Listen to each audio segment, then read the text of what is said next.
Yo yo yo!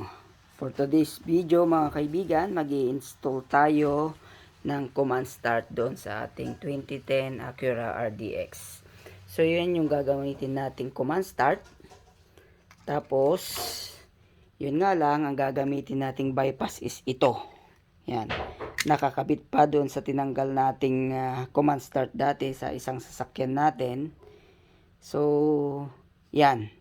Ang aayusin natin ulit yung wirings, tapos install natin to doon dito. Yan, ito ang gagamitin natin. Yun nga lang, one way command start lang siya, hindi siya two way.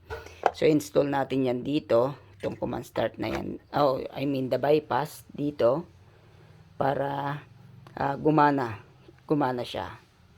So update ko na lang kayo pag naayos ko yung wiring, and then papakita ko sa inyo okay. So, ayan. Ayusin muna natin kasi octopus pa yung mga linya ng Meralco. Ayan. So, lahat yan, dadaluyan yan ng Meralco. Okay? Update ko na lang kayo. Bye. Okay, ito na guys yung update ng ating ginawa kanina. So, yan. Na-separate na natin dyan yung bypass, which is ito na siya. Yan na yung connection niya sa remote starter.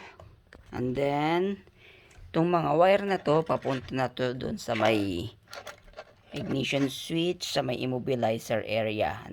Yan na yon. Tapos ito naman yung connection ng remote start. Yan. Yan. So, yan. Kita natin itong black papunta ng ground.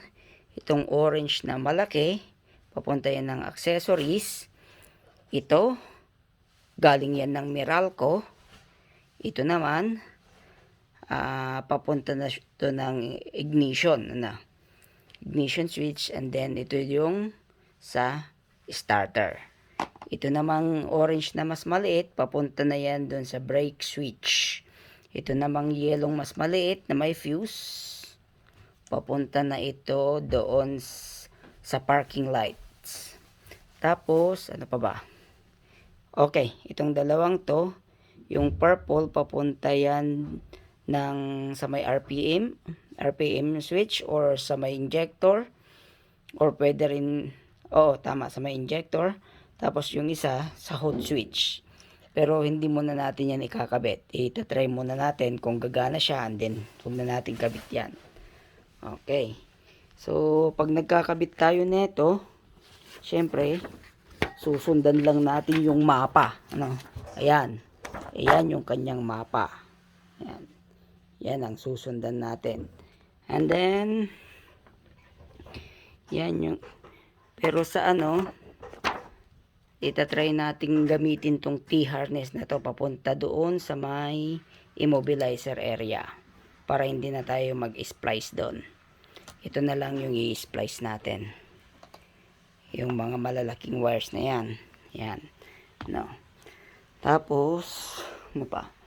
Tapos dito naman, para naman doon sa immobilizer. Yan. Yan. Susundan naman natin yung connection na yan. Yan. Yung mga varicose veins na yan. Susundan natin yung mga yan hanggang doon. Diyan naman natin i-connect yung mga yon, Yan. Yung varicose veins na yan. Maraming varicose veins. So, yan. So, ito na siya. Yung ikakabit natin. Yan. Yan pala. Yan. So, bali, gaganon-ganon. Ganon. Ganyan, ganyan, ganyan. Sa mga wires. Then, okay na. Disclaimer lang, hindi ako professional. At hindi kasama yung tsinelas na yan na ikakabit natin. Okay? Yan ay patalastas lang. Ayan polo. Baka naman mabigyan nyo ako ng bagong tsinelas. Okay, yun na lang muna guys. Update ko kayo. Bye.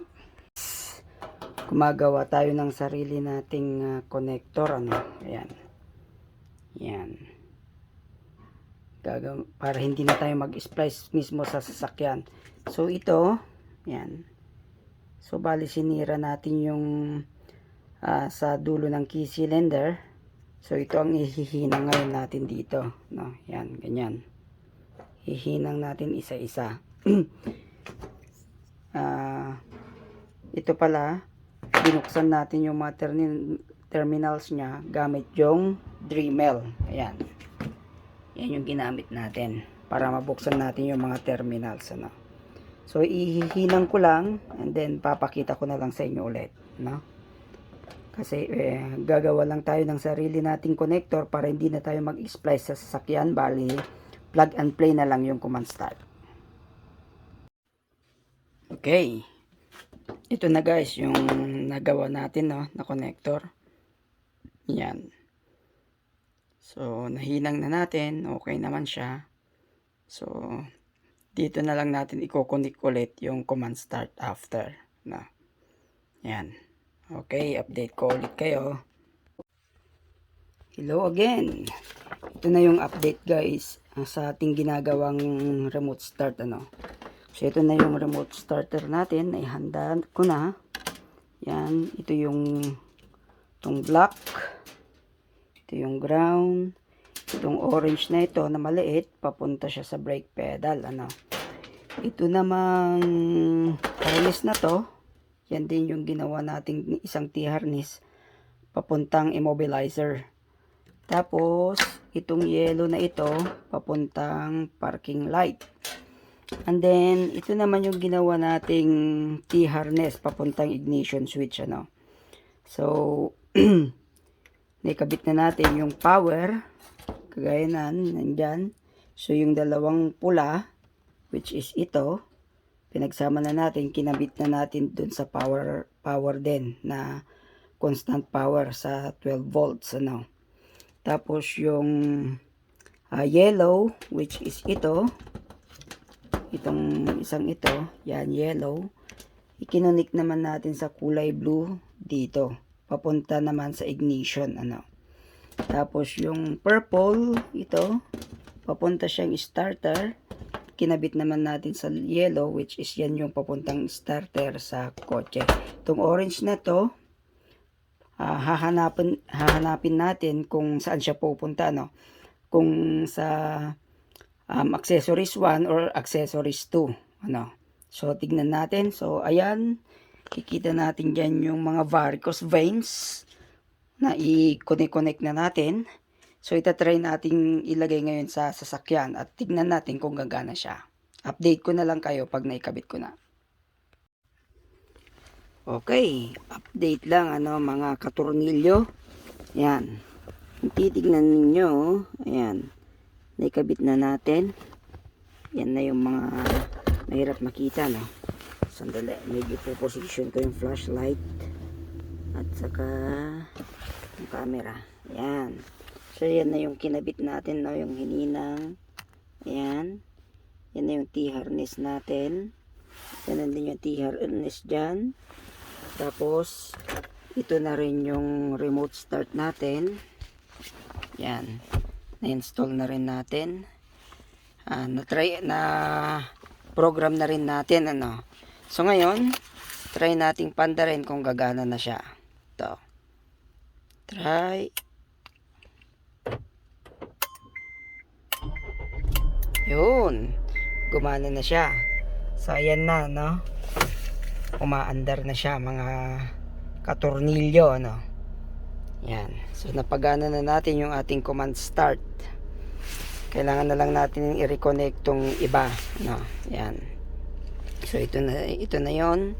Ngayon papakita ko sa inyo sa gauge mismo. Papatayin ko, ano, ito. Yon. So start natin ulit. Yan.